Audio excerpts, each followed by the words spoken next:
So just a quick tutorial on how to use this control panel. To turn the system on, press that button there, turn your lights on, there.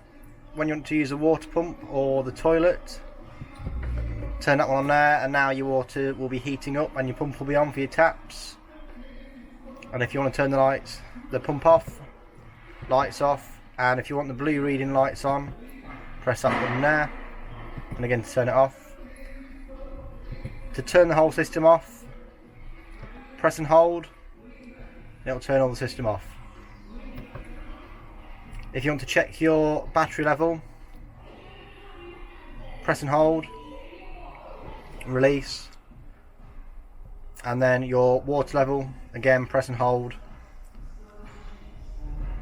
This light there will tell you when your waste tank is full. And now to turn your heater on, press the middle button, select your temperature by turning the knob, and select your time for how long you'd like the heating on for, and press go. It will light up red and the heater will start heating up.